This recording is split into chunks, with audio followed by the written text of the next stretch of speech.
Hello students, most welcome to the Thoresh YouTube channel. आज हम बात करेंगे cell the unit of life chapter का 7th लेक्चर। इस लेक्चर के अंदर हम कुछ टॉपिक कवर करेंगे भाई, जो बहुत ही ज़्यादा इंपॉर्टेंट है। सबसे पहला टॉपिक होगा सेल मेम्ब्रेन के कंपोनेंट कौन कौन से हैं। पिछले लेक्चर में मैंने आपको बता दिया था कि सेल मेम्ब्रेन, जिसे प्लाज्मा मेम्ब्रेन भी बोलते हैं, उसमें प्रोटीन और लिपिड होता है। ये जो स्ट्रक्चर है प्रोटीन और लिपिड की, ये लिपोप्रोटीन से बन रही है भाई। हम कह सकते हैं लिपिड और प्रोटीन, दैट्स मीन्स लिपोप्रोटीन। ये लिपोप्रोटीन से बनी हुई है। इसको पढ़ेंगे सबसे पहले। उसके बाद इस मेम्ब्रेन की स्ट्रक्चर को बताने के लिए, डिटेल में बताने के लिए एक मॉडल आएगा, फ्लूइड मोजाइक मॉडल। इस मॉडल को बहुत डिटेल में पढ़ेंगे हम। उसके बाद ये सेल मेम्ब्रेन आखिर काम क्या करती है, फंक्शंस क्या करती है, वो अपन पढ़ने वाले हैं। तो इस लेक्चर में क्या पढ़ेंगे, सेल मेम्ब्रेन कैसी है, उसकी स्ट्रक्चर कैसी है और वो फंक्शन कैसी करती है, वो किस चीज की बनी है, उसके कंपोनेंट, उसकी स्ट्रक्चर कैसी है और वो फंक्शन कैसे करती है। ये 3 टॉपिक कवर रहेंगे बच्चे इस लेक्चर के अंदर। बोलो, बात समझ में आती है। अब हम स्टार्ट करते हैं इस लेक्चर को।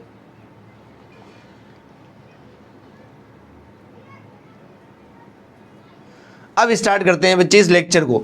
ध्यान से देखो, types of protein in cell membrane.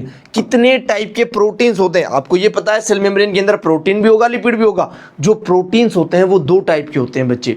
एक ऐसे प्रोटीन होते हैं जिनको बाहर निकालना, उस मेम्ब्रेन से बाहर निकालना ईजी होता है, बहुत ईजी होता है ना। कुछ ऐसे प्रोटीन होते हैं जिन्हें बाहर निकालना बहुत टफ होता है। तो इन प्रोटीन के जो टाइप्स करे हैं मैंने, किस बेसिस पे करे हैं, उन्हें बाहर निकालना कितना ईजी है, ईज ऑफ एक्सट्रैक्शन बोलते हैं इसे। एक्सट्रैक्ट का मतलब होता है अलग करना, ईज का मतलब इजीनेस।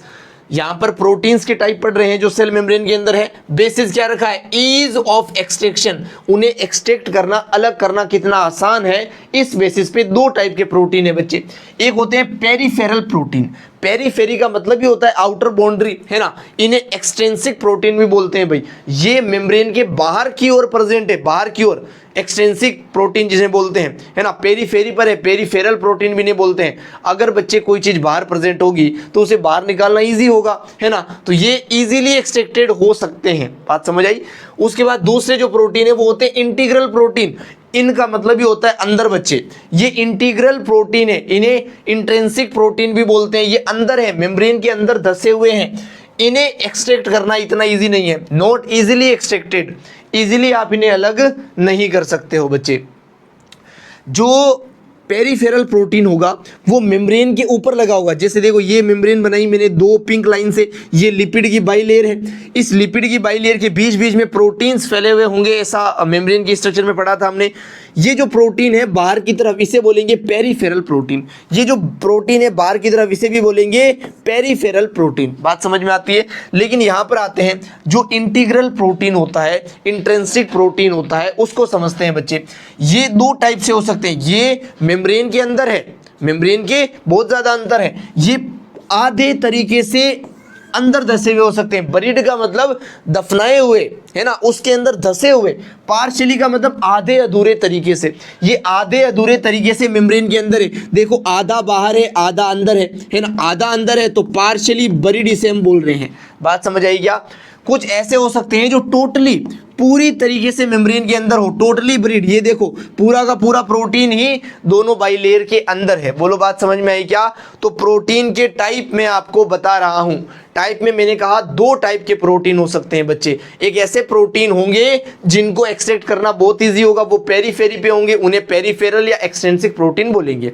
एक ऐसे प्रोटीन होंगे जो मेम्ब्रेन के बहुत अंदर होंगे, जिन्हें एक्सट्रैक्ट करना बहुत हार्ड होगा, इजी नहीं होगा, उन्हें बोलेंगे इंटीग्रल या फिर इंट्रिंसिक प्रोटीन। ये भी 2 टाइप के हो सकते हैं, पार्शियली बरीड और टोटली बरीड। पार्शियली बरीड का मतलब आधा मेम्ब्रेन के अंदर, आधा बाहर। टोटली बरीड का मतलब पूरा मेम्ब्रेन के अंदर प्रेजेंट होगा। जो पूरा मेम्ब्रेन के अंदर प्रेजेंट है बच्चे, ये टनल प्रोटीन कहलाता है। एक सुरंग बन चुकी है मेम्ब्रेन को पार करने के लिए। मेम्ब्रेन के एक सिरे से, ये मेम्ब्रेन का एक सिरा, इसके दूसरे सिरे तक जाने के लिए एक सुरंग बन गई है इस प्रोटीन की, इसलिए इसे टनल प्रोटीन बोल दिया। एक टनल क्रिएट कर दी इसने। ये ट्रांस मेम्ब्रेन प्रोटीन भी है बच्चे, मेम्ब्रेन को पार करवाने में हेल्प करते हैं। मेम्ब्रेन के एक साइड से दूसरी साइड भेजते हैं, यानी कि उसे ट्रांसफर करते हैं सब्सटेंस को, इसलिए ट्रांस मेम्ब्रेन प्रोटीन भी इन्हें बोलते हैं भाई। ट्रांस मेम्ब्रेन प्रोटीन भी इन्हें बोल दिया। ये करते हैं ट्रांसपोर्ट में हेल्प। अगर किसी मॉलिक्यूल को, किसी सब्सटेंस को सेल के अंदर आना है तो सेल मेम्ब्रेन को क्रॉस करना पड़ेगा। उस क्रॉस करने की प्रोसेस में ये प्रोटीन हेल्प करता है जो टोटली ब्रीड प्रोटीन है। बोलो क्लियरिटी है बच्चे, कंसेप्ट क्लियर होना चाहिए, एक एक लाइन क्लियर होनी चाहिए। आगे बढ़ सकता हूं क्या? आगे समझते हैं बच्चे फ्लूइड मोज़ेक मॉडल। ये जो मॉडल है ये मेम्ब्रेन की स्ट्रक्चर को समझाता है। क्या समझाता है? मेम्ब्रेन की स्ट्रक्चर को, कि मेम्ब्रेन कैसे बनी है, लिपिड और प्रोटीन किस तरीके से अरेंज है, और जो लिपिड है वो बाइलेयर में है या नहीं है, या मोनोलेयर में है, जो प्रोटीन है वो कितने टाइप के हैं, कहाँ कहाँ हो सकते हैं, और जहाँ जहाँ प्रेजेंट है वो कैसे कैसे फंक्शन करते हैं, इन सब को डिस्क्राइब करता है फ्लूइड मोज़ेक मॉडल। इसको दो साइंटिस्टों ने दिया था बच्चे, सिंगर और निकोलसन। इतना ही याद रखेंगे, सिंगर और निकोलसन। कब दिया था? 1972 के अंदर प्रपोज किया था बच्चे। ये डेट भी नीट के अंदर बहुत बार पूछी गई है with their name of scientist. Singer और निकोलसन ने 1972 के अंदर मॉडल दिया है बच्चे, फ्लूइड मोज़ेक मॉडल। इस मॉडल का नाम ध्यान से देखो, फ्लूइड मोज़ेक। ये जो फ्लूइड वर्ड है इसका मतलब ये होता है लिपिड। देखो बच्चे, अगर मैं प्रोटीन और लिपिड को कंपेयर करूं कि इन दोनों में से ज्यादा फ्लूइडी कौन है, फ्लूइडी का मतलब होता है विच कैन फ्लो, है ना। फ्लूइड का मतलब क्या होता है? विच कैन फ्लो, जो बह सकते हैं। लिपिड और प्रोटीन में से जो लिपिड है बच्चे, ये ज्यादा फ्लोट कर सकता है, ये ज्यादा बह सकता है, इसलिए इसको क्या बोल रहे हैं यहाँ पर? फ्लूइड नेचर का बोल रहे हैं। जो प्रोटीन है वो मोजाइक है यहाँ पर, they are randomly distributed in lipid bilayer. Lipid जो है वो दो बाइलेयर की फॉर्म में अरेंज है बच्चे। बाई का मतलब ही दो होता है, लिपिड की दो लेयर बनेगी मेम्ब्रेन के अंदर, उनके बीच बीच में प्रोटीन अरेंज होंगे। तो फ्लूइड का मतलब क्या है यहाँ पर? लिपिड। मोज़ेक का मतलब क्या है यहाँ पर? प्रोटीन्स। फ्लूइड के अंदर प्रोटीन्स फैले हुए हैं, वो फ्लूइड कौन सा है बच्चे? लिपिड। और फ्लूइड का मतलब यानी लिख ही दिया है यहाँ पर, कैन शो फ्लूइडिटी, यानी कि जो फ्लो कर सकते हैं, बह सकते हैं, उन्हें क्या बोल रहे हैं बच्चे? यहाँ पे फ्लूइड बोल रहे हैं। क्लियरिटी है बच्चे, समझ में आया? फ्लूइड मोज़ेक मॉडल किसने दिया है? सिंगर निकोलसन ने 1972 में। मतलब क्या होता है? फ्लूइड का मतलब लिपिड, मोज़ेक का मतलब प्रोटीन, यानी कि यहाँ पर कुछ बह सकता है लिपिड जैसा, वो है फ्लूइड, और कुछ उसके अंदर रैंडमली डिस्ट्रीब्यूटेड है, वो है प्रोटीन्स। अगली लाइन देखो बच्चे, सिंगर और निकोलसन के अकॉर्डिंग उन्होंने क्या बताया था? लिपिड जो होते हैं वो एक समुंदर की तरह है। लिपिड कैसा है? एक समुंदर की तरह है लिपिड। लिपिड बच्चे फ्लूइड है ना, फ्लूइडिटी शो कर रहा है लिपिड, तो ये एक समुंदर की तरह है। और प्रोटीन्स कैसे हैं? उस समंदर में फैले हुए आइसबर्ग की तरह। जिस प्रकार हम देखते हैं समुंदर के अंदर आइसबर्ग फैले हुए रहते हैं, समुंदर के अंदर वाटर है, उसके बीच बीच में आइसबर्ग फैले हुए हैं। सिंगर और निकोलसन ने कहा उसी प्रकार जो मेम्ब्रेन है वो एक लिपिड की है बच्चे, लिपिड की बनी हुई है। उस लिपिड के अंदर प्रोटीन्स कैसे हैं? आइसबर्ग की तरह फैले हुए हैं। तो सिंगर और निकोलसन ने यह कह दिया कि समुंदर यानी कि सी का कंपैरिजन करो आप लिपिड के साथ, और जो आइसबर्ग है उसका कंपैरिजन करो आप प्रोटीन के साथ। तो ये लाइन दी थी बच्चे सिंगर और निकोलसन ने।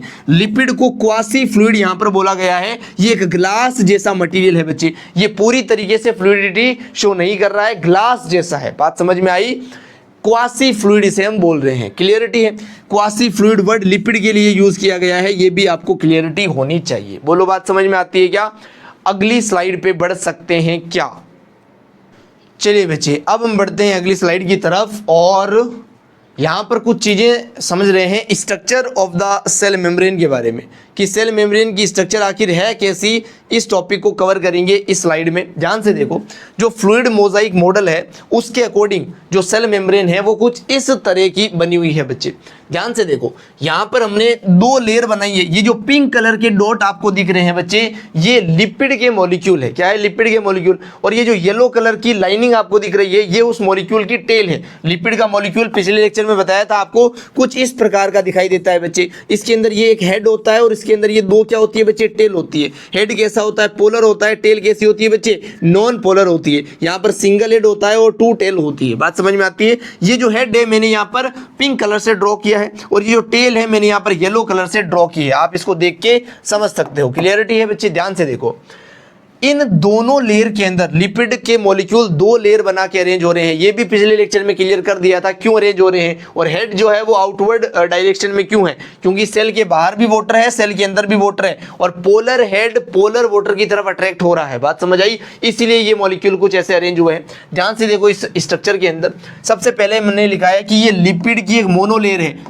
बाइलेयर दोनों मिलकर बनेगी। ये ऊपर वाली ये क्या है बच्चे, मोनोलेयर, और ये नीचे वाली भी क्या है, लिपिड की मोनोलेयर है। ये दोनों मिलकर बन गई लिपिड की बाइलेयर। बात समझ आई, ये एक लेयर ये दूसरी लेयर, दोनों मिलकर बाइलेयर बन गई है। अब देखो इस लेयर के अंदर एक प्रोटीन है बच्चे, क्या ये लिपिड के अंदर चला गया प्रोटीन? बिल्कुल चला गया। तो क्या ये इंटीग्रल प्रोटीन है? बिल्कुल है। और ये आधा अंदर है, तो क्या ये पार्शियली बरीड इंटीग्रल प्रोटीन है? बात समझ आई, ये पार्शियली बरीड इंटीग्रल प्रोटीन है। ये प्रोटीन कैसा है, ये टोटली बरीड इंटरनल प्रोटीन है बच्चे, यानी कि ये ट्रांस मेम्ब्रेन प्रोटीन है, इसी को टनल प्रोटीन अभी अभी हमने बोला है।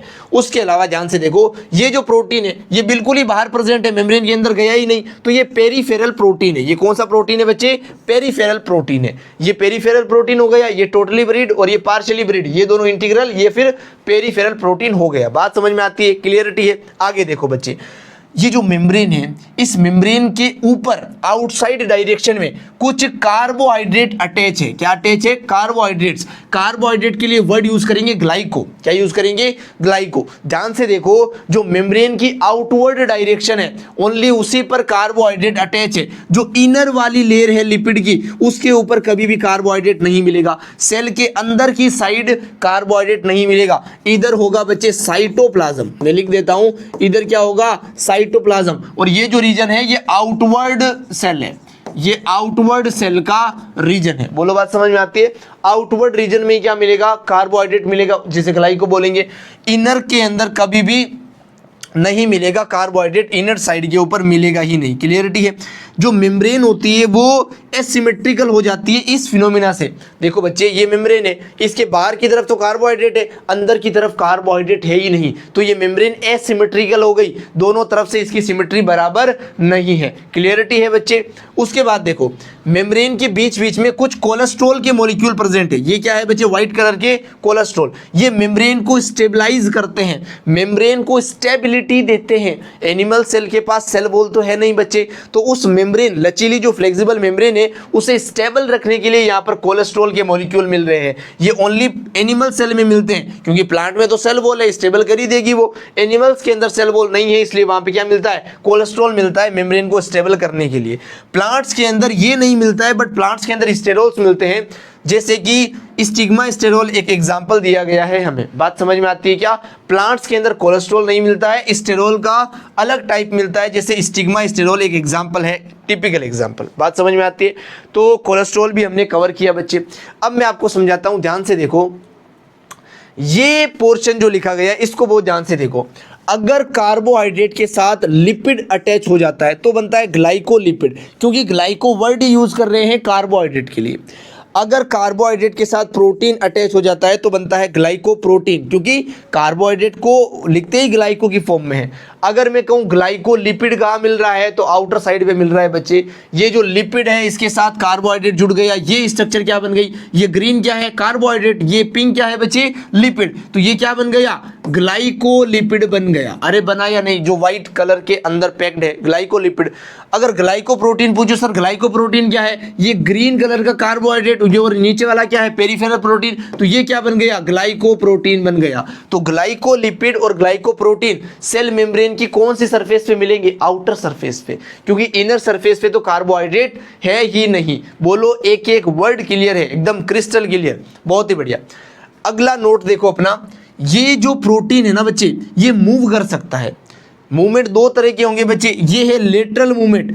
अगर ये प्रोटीन इधर और इधर मूव करेगा, अपनी पोजीशन से इधर उधर मूव करेगा, तो ये क्या है, लेटरल मूवमेंट है। क्या है बच्चे, लेटरल मूवमेंट। दो टाइप के मूवमेंट अभी आगे पढ़ाता हूं, बस इतना समझ लो, क्योंकि यहाँ पे वर्ड लिखा हुआ है। ये जो प्रोटीन है अगर इधर इधर हॉरिजॉन्टल डायरेक्शन में मूव करता है तो उसे लेटरल मूवमेंट बोलेंगे। अगली स्लाइड पे आता हूं बच्चे, ध्यान से देखो, बहुत ध्यान से। वही स्लाइड है, बस कुछ चेंजेस मैंने यहाँ पर कर दिए हैं। लेटरल मूवमेंट को यहाँ पर डिटेल में देखेंगे, और यहाँ पर अपन फ्लिप फ्लॉप मूवमेंट को भी ध्यान से देखेंगे। ध्यान से देखो पहले आप, अगर किसी मेम्ब्रेन में, ये कोई मेम्ब्रेन है, इस मेम्ब्रेन के अंदर एक पार्टिकल यहाँ से इधर जाता है हॉरिजॉन्टल डायरेक्शन में, तो इसे बोलेंगे लेटरल मूवमेंट। मेम्ब्रेन ये है, ये इसके अंदर कोई पार्टिकल यहां से इधर जाता है हॉरिजॉन्टल डायरेक्शन में, तो ये क्या है, लेटरल मूवमेंट है। अगर कोई पार्टिकल यहां से ऊपर नीचे जाता है तो इसे बोलेंगे flip flop movement.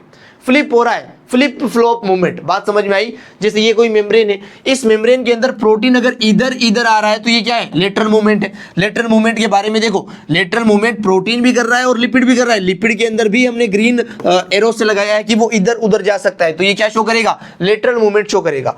Movement with in A monolayer is shown by both lipid and protein. ऐसा मूवमेंट जो एक ही लेयर के अंदर होता है, मोनोलेयर के अंदर होता है। जैसे यहां पर कोई पार्टिकल है तो ऊपर नीचे नहीं जाएगा, वो इधर उधर जाएगा। ये क्या है? लेटरल मूवमेंट है। ये लेटरल मूवमेंट लिपिड भी शो करता है बच्चे, प्रोटीन्स भी शो करते हैं।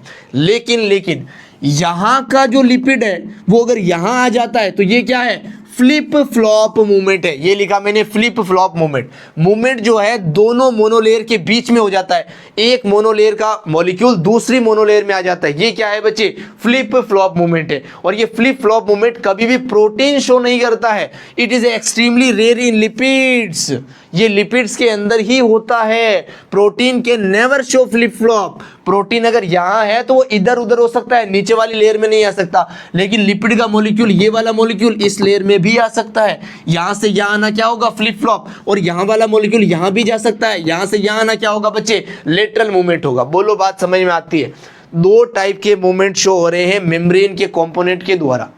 जो लिपिड है बच्चे वो ऊपर नीचे भी जा सकता है, फ्लिप फ्लॉप भी कर सकता है, वो इधर उधर भी जा सकता है, लेटरल मूवमेंट भी कर सकता है। जो प्रोटीन है वो केवल इधर उधर जा सकता है, लेटरल मूवमेंट कर सकता है, लेकिन ऊपर नीचे नहीं जा सकता, यानी कि फ्लिप फ्लॉप नहीं कर सकता है। उम्मीद है एक एक वर्ड क्रिस्टल क्लियरिटी से आपको समझा दिया है। आगे बढ़ सकता हूं बच्चे। आगे मैंने कुछ टर्म लिखे हैं, जैसे कि जनरली चैप्टर के अंदर ऐसे टर्म आते हैं, secretion, cell growth, cell division. इनमें डिफरेंस क्या है? एंडोसाइटोसिस, इनमें डिफरेंस क्या है वो यहां पे क्लियर कर देता हूं आपको, ताकि पूरी बायो में कभी दिक्कत ना आए इन वर्ड्स के साथ। ध्यान से देखो, अगर मैं कह रहा हूं कि सेल ग्रो कर रहा है, इसका मतलब सेल अपने साइज में बढ़ रहा है। कुछ ऐसे, पहले छोटा सा सेल था ऐसे, अब एक्सटेंड होके इतना बड़ा सेल हो गया, इसका मतलब होता है सेल ग्रोथ बच्चे। अगर मैं कहूं सेल ने सिक्रीशन किया, इसका मतलब सेल के अंदर कुछ पोर्शन बना, ये कुछ पोर्शन बना, ये पोर्शन बाहर निकल गया सेल को छोड़कर, सेल से डिटैच हो गया, सेल से अलग हो गया, वो पोर्शन जो सेल के अंदर प्रोड्यूस हुआ। इसका मतलब उस सेल ने कुछ सिक्रीट किया है, कुछ बाहर निकाला है, इसे बोलते हैं बच्चे सिक्रीशन। बात समझ आई? सेल ग्रोथ का मतलब क्या है? सेल अपने साइज में बढ़ रहा है। सेल सिक्रीशन का मतलब क्या है? सेल के अंदर कुछ बना, वो सेल को छोड़ के बाहर निकल गया और ये मेम्ब्रेन को लेके बाहर निकल रहा है, आप देख सकते हो। बोलो, बात समझ में आती है? मेम्ब्रेन के अंदर लिपट कर बाहर की तरफ जा रहा है। क्लियरिटी? अगले वर्ड पे आते हैं, देखो इधर आओ। मैंने लिखा है सेल डिवीजन। अब सेल डिवीजन का मतलब होगा एक सेल है, वो डिवाइड करेगा, वो दो भागों में टूटेगा, 2 या 4 भागों में टूट सकता है। 2 टाइप के सेल डिवीजन है, उसके अकॉर्डिंग वो अगले चैप्टर में पढ़ाऊंगा। सेल डिवीजन होगा कैसे? सेल के दोनों तरफ क्या लगेगा? कंस्ट्रक्शन लगेगा, धक्का लगेगा, जिससे ये साइड दबती जाएगी और पास आती जाएगी। इनके पास आने से 2 सेल यहां पर बन जाएंगे, एक इधर वाला और एक इधर वाला। ये दोनों सेल हमने अलग अलग करके दिखा दी, इसे बोलेंगे सेल डिवीजन। सेल ग्रोथ का मतलब क्या है? सेल का बढ़ना। सिक्रीशन का मतलब क्या है? अंदर मटेरियल बना, उसका बाहर निकलना। सेल डिवीजन का मतलब क्या है? सेल का बीच में से टूट जाना और 2 सेल का बन जाना। बोलो, क्लियरिटी है बच्चे? एक एक वर्ड क्लियर होना चाहिए यहां तक। उसके बाद बढ़ता हूं एंडोसाइटोसिस की तरफ। देखो बच्चे, एंडो का मतलब ही होता है अंदर, और साइटोसिस का मतलब होता है सेल। सेल के अंदर कुछ आ रहा है, दैट इज एंडोसाइटोसिस। ये कोई सेल है अपना, ये रहा सेल, इसके बाहर ये कोई मटेरियल है जो कि अलग मेम्ब्रेन में पैक है, ये इसके अंदर अगर एंट्री लेता है तो इसे एंडोसाइटोसिस बोलेंगे। एंट्री कैसे लेता है? इसकी जो मेम्ब्रेन है वो सेल मेम्ब्रेन से अटैच हो जाएगी, क्योंकि मेम्ब्रेन्स आर यूनिवर्सल, सारी सेल्स की मेम्ब्रेन सेम है भाई, तो ये मेम्ब्रेन सेम है दोनों, इसलिए अटैच हो गई, और इसके अंदर जो मटेरियल है वो सेल के अंदर स्प्रेड हो गया, कुछ ऐसे। क्लियरिटी है बच्चे? एंडोसाइटोसिस है ना। सिक्रीशन का जस्ट उल्टा है एंडोसाइटोसिस, आप देख सकते हो। इसके बाद आते हैं बच्चे formation of intercellular junction. Cells के बीच में जंक्शन बन रहा है। इंटर का मतलब ही होता है इन बिटवीन, 2 सेल्स के बीच में अगर जंक्शन बन रहा है तो इसे इंटरसेलुलर जंक्शन बोलेंगे। ये कोई सेल 1 है, ये कोई सेल 2 है, इन दोनों सेल्स की मेम्ब्रेन कुछ इस तरीके से अटैच हो गई, ये जंक्शंस को बना लिया है, तो ये होता है बच्चे इंटरसेलुलर जंक्शन। तो मैंने आपको सेल ग्रोथ पढ़ाया, मैंने सिक्रीशन पढ़ाया, डिवीजन पढ़ाया, एंडोसाइटोसिस पढ़ाया, और इंटरसेलुलर जंक्शंस कैसे बनते हैं वो भी बताया। समझ में आया? एक एक वर्ड समझ में आया? अब हम नोट करेंगे, अब हम रीड करेंगे एनसीईआरटी को। नोट तो बहुत कर लिया कंसेप्ट को, अब एनसीईआरटी को रीड करने वाले हैं बच्चे। तो चलिए बच्चे, अब जितना भी पोर्शन हमने पढ़ा है उसकी एनसीईआरटी रीड करवा देता हूं आपको।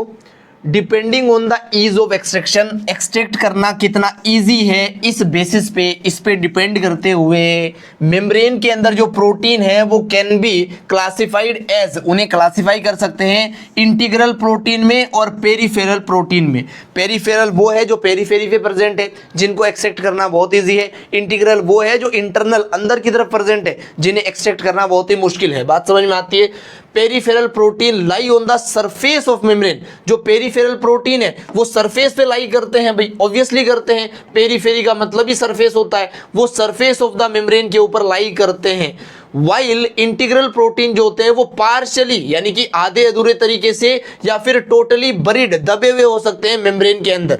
ऑब्वियसली दोनों टाइप मैंने पढ़ाए हैं। अगर मेम्ब्रेन आधा अधूरा मेम्ब्रेन के अंदर है ना, अगर प्रोटीन आधा अधूरा मेम्ब्रेन के अंदर है तो वो पार्शली ब्रीड है, अगर पूरा अंदर है तो वो टोटली ब्रीड होगा।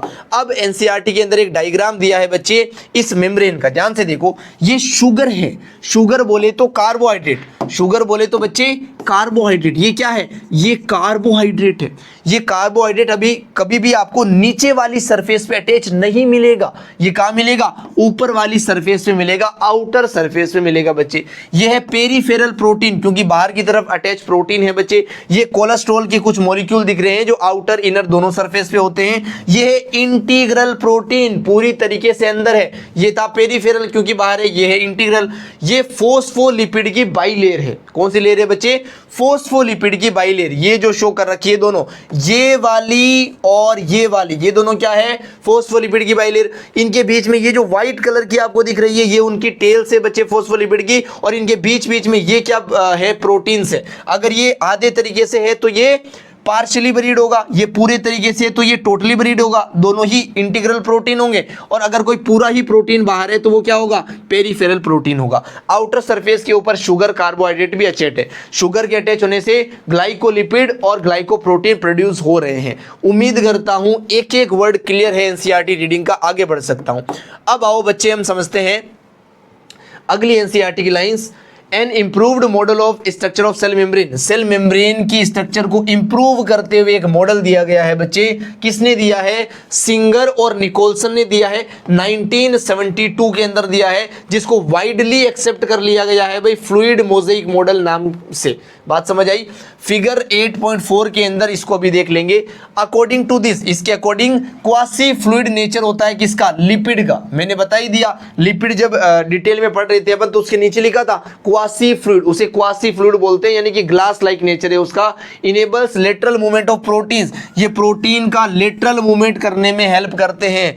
जो लिपिड है वो फ्लूइड की तरह है, इसीलिए तो इस फ्लूइड के अंदर प्रोटीन चलकर मूव कर सकता है, लेटरल मूवमेंट कर सकता है। प्रोटीन कभी भी फ्लिप फ्लॉप नहीं करेगा, वो लेटरल ही करेगा। With in the overall bilayer, bilayer के अंदर, बात समझ आई? बाइलेयर के अंदर प्रोटीन लेटरल मूवमेंट कर सकता है। क्यों? क्योंकि लिपिड क्वासी फ्लूइड नेचर का है। यहां से असर्शन रीजन बन सकता है बच्चे कि जो प्रोटीन है वो क्यों लेटरल मूवमेंट शो कर पा रहा है बच्चे? क्योंकि यहां पर जो लिपिड है वो कैसा है? क्वासी फ्लूइड नेचर का है। यहां पे AR लिख लेना, असर्शन रीजन यहां से बन सकता है। बहुत ही अच्छा क्वेश्चन बन सकता है। आगे बढ़ते हैं। This ability to move within the membrane, membrane के अंदर चलने की, मूव करने की जो एबिलिटी है उसे क्या बोलेंगे? फ्लूइडिटी बोलेंगे। मैंने बता ही दिया, बहने की जो प्रॉपर्टी होती है उसे फ्लूइडिटी बोलते हैं भाई, फिजिक्स के अकॉर्डिंग भी। The fluid nature of the membrane is also important from the point of view of functions like cell growth. जो ये फ्लूइड नेचर है मेम्ब्रेन का, ये किस चीज में हेल्प करता है? सेल को ग्रो करने में, इंटरसेलुलर जंक्शंस बनाने में। ये वर्ड आए हैं एनसीईआरटी में, इसलिए मैंने पहले एक्सप्लेन कर दिया ये होते क्या है। सिक्रीशन करने में सेल के मेम्ब्रेन ने हेल्प किया था, एंडोसाइटोसिस में सेल के मेम्ब्रेन ने हेल्प किया था, सेल के डिवीजन में भी सेल की मेम्ब्रेन ने हेल्प किया था। तो सेल की मेम्ब्रेन के कारण ये सारी एक्टिविटी हो पा रही है सेल के द्वारा। बात समझ आई? बहुत ही बढ़िया बच्चे, यहाँ पे क्लियरिटी है एनसीईआरटी के अंदर। अगली स्लाइड पे लेके चलता हूं, ध्यान से देखो। यहां पर हम समझते हैं one of the most important function of plasma membrane, plasma membrane का काफी इंपॉर्टेंट फंक्शन है is the transport of molecule across it, molecules को अपने आर पार ट्रांसपोर्ट करना। मेम्ब्रेन का सबसे अच्छा इंपॉर्टेंट फंक्शन क्या है? मॉलिक्यूल को अपने अंदर से आगे की तरफ ट्रांसपोर्ट करना, ये सबसे अच्छा फंक्शन होगा। The membrane is selectively permeable, membrane जो होती है वो सारे मॉलिक्यूल को अपने आर पार नहीं जाने देती है, सिलेक्ट करती है मॉलिक्यूल्स को, इसलिए उसे सिलेक्टिवली परमेबल बोलते हैं। कुछ मॉलिक्यूल को जाने देगी और कुछ को नहीं जाने देगी, इसलिए वो कैसी है बच्चे? सिलेक्टिवली परमेबल है। Some molecules present on either side of it, कुछ मॉलिक्यूल दोनों तरफ प्रेजेंट होंगे बच्चे, है ना। Many molecules can move briefly across the membrane without any requirement of energy, बहुत सारे मॉलिक्यूल बिना एनर्जी के ट्रांसपोर्ट हो जाएंगे। अब आपके मन में डाउट आएगा, सर बहुत सारे हो रहे हैं तो कुछ क्यों नहीं हो रहे हैं? इसका आंसर दूंगा मैं बहुत डिटेल में, ध्यान से सुनना, ध्यान से। अगर कोई मॉलिक्यूल पोलर है बच्चे, कैसा मॉलिक्यूल है? पोलर मॉलिक्यूल है, यहां लिख देता हूं पोलर मॉलिक्यूल, तो क्या ये पोलर हेड के अंदर डिसॉल्व हो जाएगा? बिल्कुल हो जाएगा बच्चे। अगर कोई मॉलिक्यूल नॉन पोलर है, नॉन पोलर मॉलिक्यूल, तो ये टेल के अंदर डिसॉल्व होगा, ये हेड के अंदर डिसॉल्व नहीं होगा। अगर हेड के अंदर डिसॉल्व ये हो रहा है तो ये हेड के अंदर आएगा और टेल से होता हुआ निकल जाएगा। टेल के बीच में तो स्पेस है ना, हेड के बीच में कोई स्पेस नहीं है। जो हेड में डिसॉल्व होगा वो आराम से क्रॉस कर पाएगा इस प्लाज्मा मेम्ब्रेन को, जो टेल के अंदर डिसॉल्व होगा ये नहीं क्रॉस कर पाएगा बच्चे। तो ज़्यादातर मॉलिक्यूल जो कि पोलर है वो ट्रांसपोर्ट हो सकते हैं, नॉन पोलर वाले नहीं हो पा रहे हैं। बात समझ आई क्या? हालांकि इस कंसेप्ट को मैं आगे और डिटेल में समझाऊंगा, अभी अगर समझ में नहीं आया है तो कोई घबराने की आवश्यकता नहीं है बच्चे। अगले लेक्चर में इसी टॉपिक पे बात करेंगे अपन डिटेल में कि पोलर मॉलिक्यूल कैसे ट्रांसपोर्ट हो रहा है, नॉन पोलर मॉलिक्यूल कैसे ट्रांसपोर्ट हो रहा है, पोलर के लिए क्यों हमने बहुत सारे पंप बना रखे हैं, पोलर मॉलिक्यूल्स के लिए क्यों हमने इतने सारे इंटीग्रल प्रोटीन की हेल्प ली जा रही है, ये सब अपन समझने वाले हैं। आगे समझते हैं। यहां तक हमने पढ़ी लिया है। इसे बोलते हैं पेसिव ट्रांसपोर्ट। पेसिव का मतलब होता है कोई एनर्जी नहीं लग रही है ट्रांसपोर्ट होने में, और ये ट्रांसपोर्ट नॉन पोलर मॉलिक्यूल के लिए हो जाता है। पेसिव ट्रांसपोर्ट किसके लिए होता है बच्चे? नॉन पोलर मॉलिक्यूल के लिए। अगर कोई नॉन पोलर है तो वो आराम से क्रॉस कर जाता है मेम्ब्रेन को और पेसिव ट्रांसपोर्ट यहां पे हो जाता है। न्यूट्रल सोल्यूट में move across the membrane by the process of simple diffusion. जो न्यूट्रल है यानी कि पोलर नहीं है ना, न्यूट्रल हो चाहे नॉन पोलर बोलो बात तो सेम ही है, वो सिंपल डिफ्यूजन से ट्रांसपोर्ट हो जाता है। पैसिव ट्रांसपोर्ट का ये एक टाइप है simple diffusion along the concentration gradient, और ये कंसंट्रेशन ग्रेडियंट के साथ होता है बच्चे। जहां पर कंसंट्रेशन ज्यादा है मॉलिक्यूल की, वहां से कम कंसंट्रेशन की तरफ अपने आप सब्सटेंस आ जाते हैं, और ये अपने आप आने वाले सब्सटेंस नॉन पोलर होते हैं। इसी को बोलते हैं सिंपल डिफ्यूजन। अगले लेक्चर में डिटेल में है, यहाँ पर एनसीईआरटी स्लाइड लगा दी इसलिए समझ रहे हैं बस। हायर कंसंट्रेशन से लोअर कंसंट्रेशन की जाना ही कंसंट्रेशन ग्रेडियंट की तरफ जाना होता है बच्चे। वाटर अगर सिंपल डिफ्यूजन करता है तो उसी को क्या बोलते हैं? ऑस्मोसिस बोलते हैं, जो कि कंसंट्रेशन के ग्रेडियंट की तरफ ही होता है। वाटर जहां पर ज्यादा है वहां से कम की तरफ जाता है, इसी को क्या बोलते हैं? ऑस्मोसिस बोलते हैं।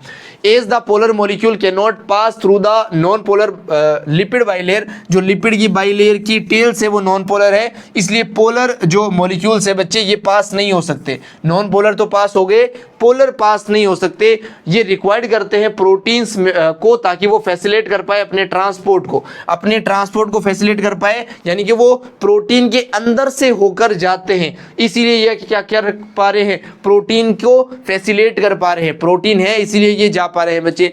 ए few ions of molecules are transported across the membrane against their concentration gradient. कुछ ऐसे मॉलिक्यूल होते हैं जिन्हें कंसंट्रेशन ग्रेडियंट के अगेंस्ट ट्रांसपोर्ट किया जाता है। जहां पर ये मॉलिक्यूल कम है वहां से ज्यादा की तरफ ट्रांसपोर्ट किया जा रहा है, ये कंसंट्रेशन ग्रेडियंट के अगेंस्ट होगा। अगेंस्ट कंसंट्रेशन ग्रेडियंट ये है, और ये क्या था? Along the concentration gradient. कुछ को ऐसे ट्रांसपोर्ट किया जाता है, ये एक्टिव ट्रांसपोर्ट है और ये पैसिव है। अभी समझाता हूं, फिर से ध्यान से सुनो।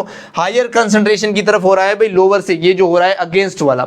सच ट्रांसपोर्ट एनर्जी डिपेंडेंट प्रोसेस, यहां पर एनर्जी लगती है बच्चे, एनर्जी डिपेंडेंट है। In which ATP is utilize as a active transport, इसे एक्टिव ट्रांसपोर्ट बोलते हैं। यहां पर एटीपी भी खर्च होती है। इसका एग्जांपल सोडियम पोटेशियम पंप है। देखो बच्चे मैं समझ रहा हूं बहुत सारी लाइनें समझ में नहीं आई है, क्योंकि ये टॉपिक इस लेक्चर का नहीं है, इसमें मैंने इसको एक्सप्लेन ही नहीं किया है, सीधी स्लाइड लग गई इसलिए एक्सप्लेन कर दिया। लेकिन फिर भी जब स्लाइड लग ही गई है तो डिटेल में हम आपको समझाएंगे, घबराने की आवश्यकता नहीं है। यहां पर बात कर रहा हूं बच्चे में मेम्ब्रेन के अंदर होने वाले ट्रांसपोर्ट के बारे में। किसके बारे में?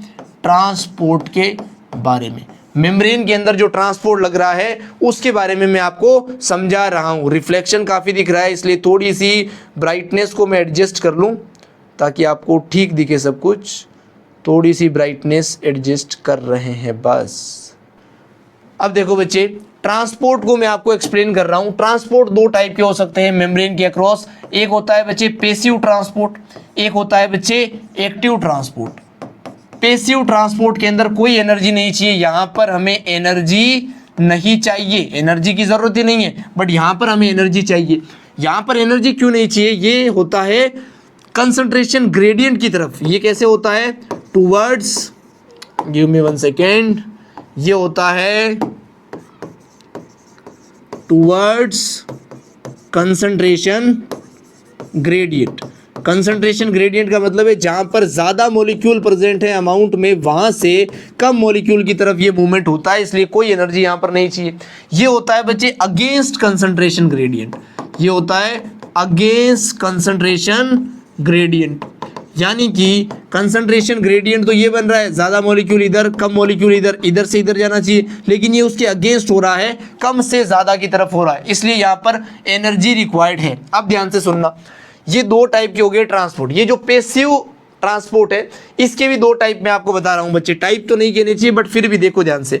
यहां पर मैं लिख रहा हूं डिफ्यूजन, जिसे हम सिंपल डिफ्यूजन कहेंगे। क्या लिख रहा हूं? डिफ्यूजन, जिसे हम सिंपल डिफ्यूजन कहेंगे। एक लिख रहा हूं यहां पर फैसिलिटेटेड डिफ्यूजन। सिंपल डिफ्यूजन और फैसिलिटेटेड डिफ्यूजन यहाँ पे दो टाइप के हो सकते हैं। क्या? Passive transport. सिंपल डिफ्यूजन के अंदर क्या होता है कि नॉन पोलर मॉलिक्यूल जो है वो डायरेक्टली क्रॉस कर जाता है, या फिर न्यूट्रल मॉलिक्यूल जो है ये डायरेक्टली क्रॉस कर जाता है मेम्ब्रेन को, जिससे क्या हो जाता है? ट्रांसपोर्ट हो जाता है उस मॉलिक्यूल का। फैसिलिटेटेड के अंदर क्या होता है बच्चे? पोलर मॉलिक्यूल होता है। कैसा मॉलिक्यूल होता है? पोलर मॉलिक्यूल होता है, जो अपनी कंसंट्रेशन ज्यादा से कम की तरफ चला जाता है प्रोटीन की हेल्प लेकर। यहां पर प्रोटीन की हेल्प ली जाती है। लेकिन एक्टिव के अंदर क्या होता है? यहां पर पंप काम करते हैं बच्चे। पंप का मतलब ये होता है जो जबरदस्ती धक्का देके भेजे, है ना। जैसे मोटर पंप काम करता है हमारे घरों में, जबरदस्ती धक्का देके किसी काम को करवाया जा रहा है। यहां पर अगेंस्ट कंसंट्रेशन ग्रेडियंट में पंप काम करते हैं। जैसे एग्जांपल पढ़ा हमने सोडियम पोटेशियम पंप का।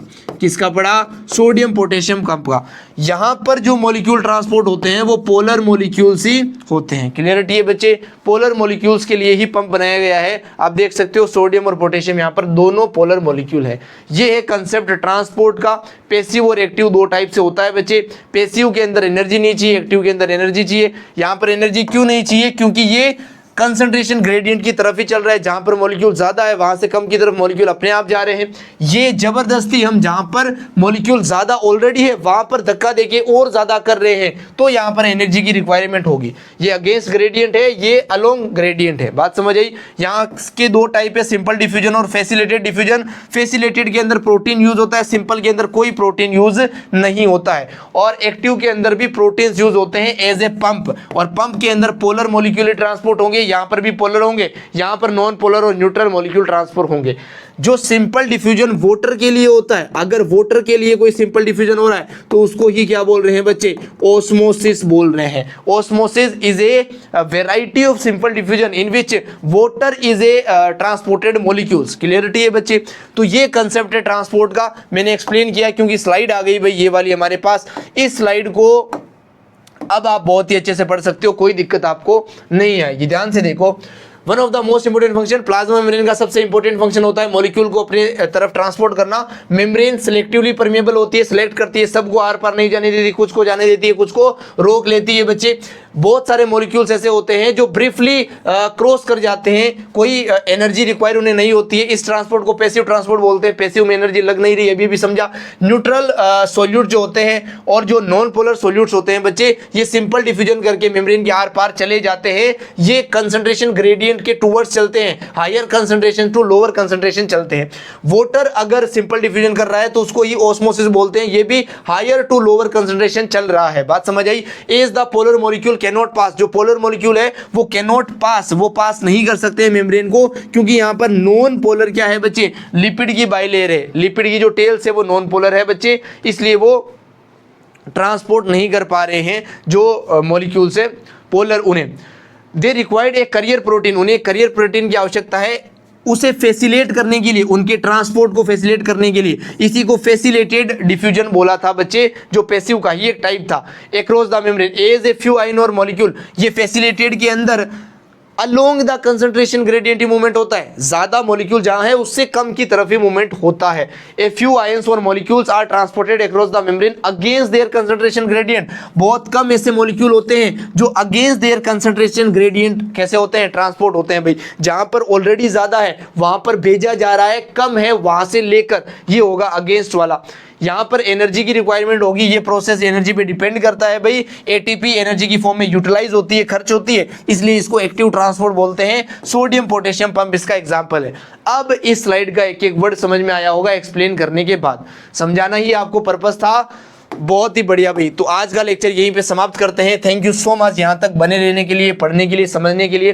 थोरेक्स 100 से कनेक्ट होने के लिए किसी भी सोशल मीडिया पे आप इसी हैंडल को सर्च कर सकते हैं, आपको आईडी मिल जाएगी। इस स्लाइड के या किसी भी लेक्चर के स्लाइड की पीपीटी पीडीएफ अगर आप लेना चाहते हो तो टेलीग्राम चैनल को ज्वाइन करो, थोरेक्स 100 सर्च करके, या फिर यूट्यूब चैनल के डिस्क्रिप्शन में इन सब के लिंक पड़े हैं, आप सबसे कनेक्ट हो सकते हो। इसका पीडीएफ आपको टेलीग्राम पे मिलेगा exclusively. Thank you so much, मिलेंगे नेक्स्ट सेक्शन में। Chill then, all the best.